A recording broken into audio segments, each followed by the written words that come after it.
Good day, ladies and gentlemen.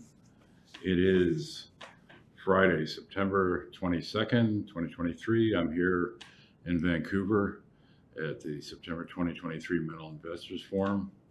I'm here with Craig Parry. He's the CEO of a company called Vizsla Copper. They trade on the venture under symbol VCU and QB VCUFF. As the name probably tells you, the company was purpose-built as a copper explorer and developer. They picked up a large project in central BC that already has a resource, but they put a lot of time and energy into reimagining this thing and doing larger surveys and retargeting. And they've just finished doing a whole bunch of drilling, so we should start seeing, we saw a couple of holes last week, but we should see a bunch more drill results after that. Can you give us a sense of what you're looking for at the project, but also maybe kind of a big picture sense? I mean, what's the vision for Vizsla Copper? Well, let's start with that, because it's sort of, those visions drive everything. But really, our vision is to become a mid-tier copper producer in record time. The reason for that is I think that copper's about to have the most extraordinary run we've ever seen, and I wouldn't be surprised if we see $20 or $30 a pound copper. So you must put your foot on as many pounds as you possibly can now before that happens. So that drove it. Eric, we kicked the tyres on 400 different copper projects around the world over the last few years. Some of them are hard to get. Most of them are rubbish. You want to be a quality project, grade, scale, developable, and in a reasonable jurisdiction. And I think a lot of the sort of bigger things in the world at the moment that people are drilling out are in tricky places that won't be ever developed in my lifetime. Right. And we don't have that long. Right. So, we came home to British Columbia. We found the Woodjam property.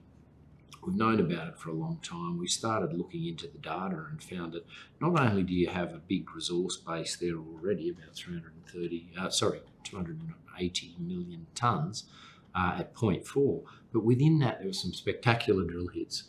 110 metres at 2.4% copper and 0.4 gold, those sorts of intercepts that I don't think anyone's ever really understood. So we spent the last couple of years trying to understand, 6 months since we acquired the project, really trying to understand those high-grade zones and the controls on those, and then drill that out. So as you say, we've got a big resource base there already, nearly 2 billion pounds of copper, 1 million ounces of gold. That's growing all the time because we've been out there drilling now. That gives us leverage to those metal prices, and I think copper prices are going to go higher soon. So having that leverage is good, and then pulling out these high grade domains. So we put out some drill results last Monday. 66 metres at 0.9% copper over a broader intercept of 300 metres at 0.6% copper. That's gone, that's a great start. We've got, that's the first 3 holes from the program that result was within. So we've got another 15 holes to come out. Those results will trickle in over the next 6 weeks, 6 to 8 weeks. So good solid news. I'd been up to site there a couple of weeks ago and, looked at the core, and I'm impressed with what I saw. So hopefully we've got some good news here over the next 8 weeks. And that sets us up very well for a future drilling program, but it also importantly, these high-grade hits that have been drilled in the last 10 years haven't been factored into the original resource. So that needs to happen. Our new results need to go in. We'll come up with a new resource statement sometime next year, first half of next year. And the focus there will be to focus on trying to pull out the high-grade domains and understand what we've got. At the moment at the Deerhorn porphyry, and that's a very important point, because this is a major mineral district as far as I'm concerned. Mount Polly's part of it. Our property goes to within 10 kilometres of the Mount Polly pit. That Deerhorn high-grade resource is higher grade, I should say, 32 million tonnes at about 0.7% copper equivalent. But then you've got these higher grade intercepts. So I think where we're heading is pulling out a sort of something north of 0.8% copper and trying to grow that with good geology and drilling to north of 50 to 100 million tonnes at that sort of grade. You don't know it's there, but there's certainly enough smoke and enough evidence of this high-grade mineralisation to suggest that we're a real chance of getting that. I think at the end of the day, the property itself, as I sort of like to joke in a way, although it's not much of a joke, my track record of conversion of this is in porphyries. I've been doing porphyry exploration for over 20 years. Targets, the rate of conversion of target to discovery, I'm batting about 0%. Bravo. Gone well. Thankfully, I was a bit Nicely better. done. Thankfully, I was a bit better at finding uranium, coal, and silver. Yeah. But so it hasn't been boring.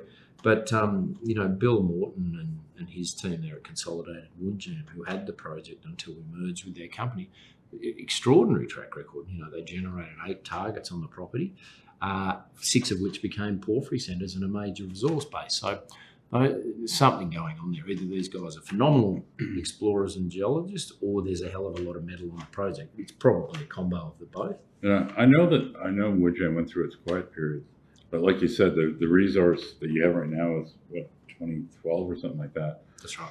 Is there, aside from the 16 holes that you just finished, are there many holes that need to be added when you update the resource? Unfortunately, not enough. So that you're right. The resource was, I think, done in 2012, 2013 by Goldfields, who'd spent 130 million drilling 120,000 metres.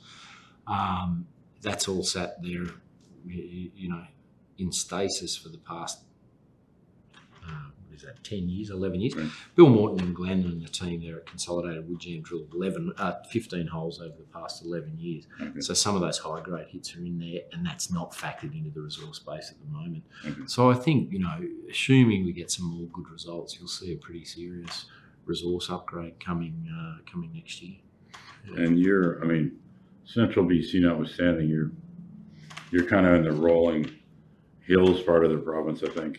So if you so desired and you thought it made sense, you could actually win a drill at Woodjam if you wanted to. Well, I think we will this winter season. We've got 3.5 million in the bank.